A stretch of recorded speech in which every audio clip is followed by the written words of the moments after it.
I have been so blessed in this whole life, just over and over and over and over the years.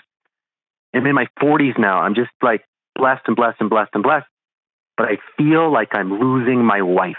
Oh man, tell me about that. And the prompt that I wrote in to the show was about how she is exhausted at the end of the day. We put our kids to bed at like 7:30, and she falls asleep almost immediately.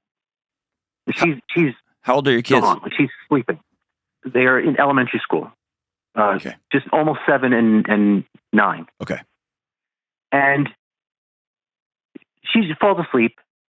She's a teacher, and she's rightfully tired, but she spends the whole evening sleeping from like 8:00 to 11:30 when I go to bed, and then she gets out of bed when I go to bed, and then I sleep the night and she's up, and then on the crazy days she'll go back to bed when I wake up. And it's this weird dynamic where we're just like trading off in the bed. And obviously she does go to bed sometimes at 3, 4, 5 in the morning. And I'll wake up next to her, but I know she's so sleep deprived. Yeah. I mean, I don't wake her up, right? You get out of bed like a ninja, but she still has to get up and go be a teacher, right? Yes, I don't know how she does it, honestly. But I just feel like I'm losing her. I mean, and the other element of the whole thing is that she does not want to be touched. Mm-hmm.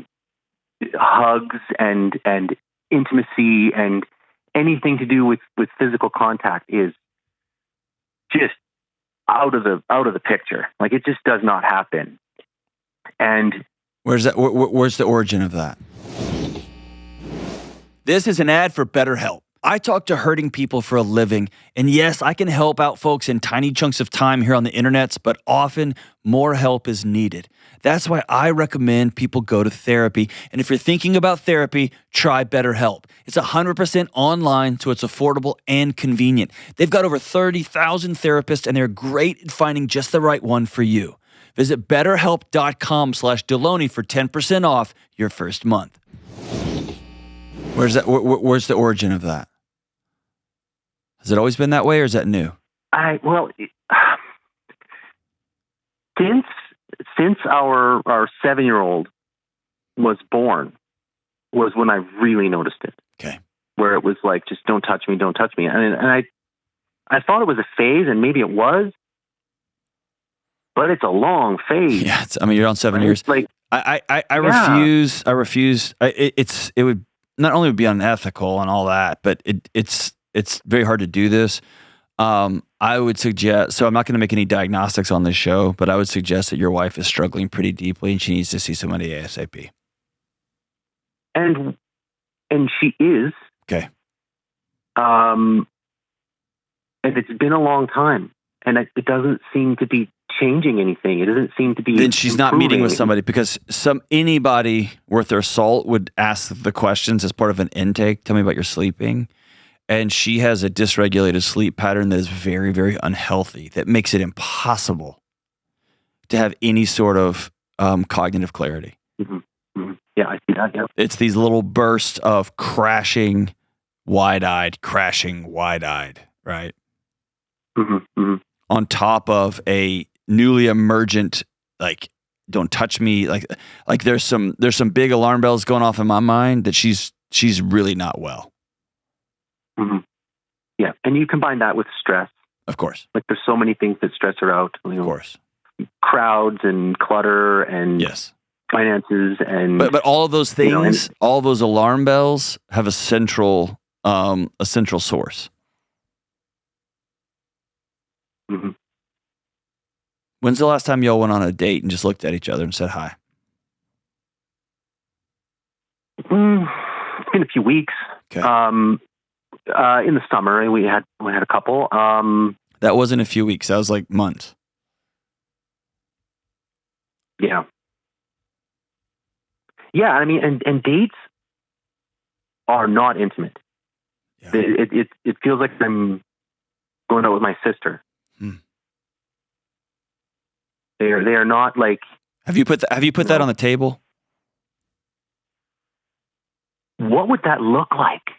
Because I've heard your question. I'm a big fan of the show, by the way. Thank you. I've heard your question of spouses. You're encouraging spouses to ask, what do you want your house to feel like? Right? Which is a similar question. She hates that question. I've tried it. She does not want to answer that question. It's almost like she doesn't want her house to feel like anything. That's it. She is avoiding feeling at all costs. That's why I'm worried about her. Yeah. It's a ever increasing numbing out. And touch makes you feel. Mm-hmm. Sleep makes you feel. Laughter, dancing, joy, exercise, all those things make you feel. Mm-hmm. Mm-hmm. And that's why there's a symptom cluster that when people start taking those away, and life becomes like the old Fight Club, it becomes a copy of a copy of a copy. It's like you're living your life through like an opaque transparency. Mm-hmm. Yeah. You sleepwalk through everything. Yeah, and it's hard for me to understand that. You can't, but what you can say is, I'll tell you the exact words my wife used for me, brother. I am watching my husband die. Period. That's what my wife said to me, and she was right. Mm-hmm. Right. And your language may be a little bit different, but it's that direct. I haven't held hands. I haven't hugged. I haven't slept with my wife in 7 years. I miss you. Mm-hmm.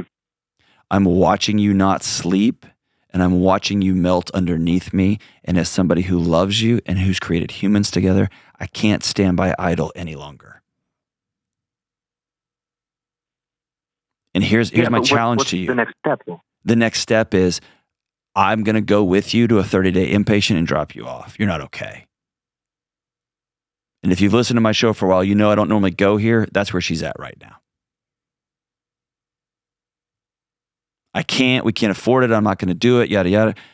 We have to go do something pretty significant. I love you too much. Does she have anyone in her life that she'll listen to? Probably. Yeah. Yeah. We have a small group that's pretty awesome. Is there 2 or 3 women in that group that she would listen to, or will she blow them off? Yeah, no, she would listen to them. Yeah. And maybe that's the conversation. Mm-hmm. But I guess if we back out all the way out in the driveway and just look at the house here, you have to exhale and say, what I've been trying to do, my tiptoeing, my picking up all the slack, my trying to be accommodating, everything on a trend line is getting worse and worse and worse. Mm-hmm. So what I'm doing is not working.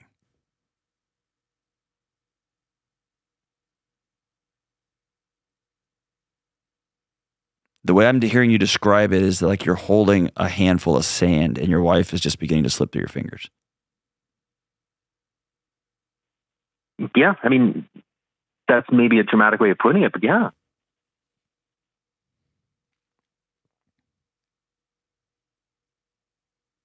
Yeah. She needs some pretty direct love and care, man. And I recognize this is it's a complex intervention. Mm-hmm.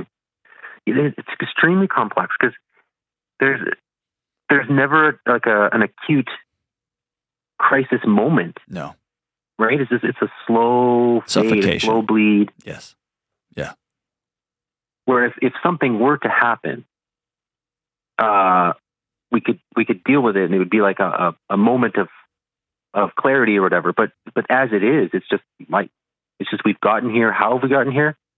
However, it's happened. We're just and here's here. the thing: right now, that doesn't matter. What matters is you're in the car and it's driving down the road, and you see it heading towards the cliff, and waiting till it goes off the cliff is too long. But the way the things you're describing to me is a person who is slowly shutting all the lights off in their life. And I'm going to be willing to risk anger. I'm going to be willing to risk frustration. I'm going to willing to risk threats, to say, I love you enough to say, I see you hurting. I know you. I know how bad things are getting increasingly not okay. Like you said, a slow drip. I miss my wife. I'm watching you slowly exit the life you live in, and we're going to go get some help. And I'll be right by your side, but we're going to go get some help. And maybe you have that conversation with 2 trusted girlfriends of hers who will show up. Maybe it's just you. I mean, you know the context better. And I don't know what your financial situation is. I don't know what your insurance is. I don't know any of that kind of stuff. But reaching out and saying, I'm worried. And maybe it's even as minimal as calling her current counselor and saying, here's what I'm seeing. And the counselor can't talk to you about his or her client, but they can take one-way calls. You can call their therapist and say, I'm watching my wife disappear in front of me, and I'm about to take an intervention step. Next time, I just need you to know that. And maybe that will dial up the concern of the therapist, but maybe not. If it's been going on for years and they haven't even asked about your sleep and behavioral regulation and stuff like that, then I don't even know how good the counselor is, but I don't want to judge that. I'm not in that room, but all I have to say is, I think this is one of those moments I'm going to turn on every light I got. I'm going to reach out and ask some people for help. I got 2 little kids watching this slow suffocation happen. And I'm going to say, I miss my wife.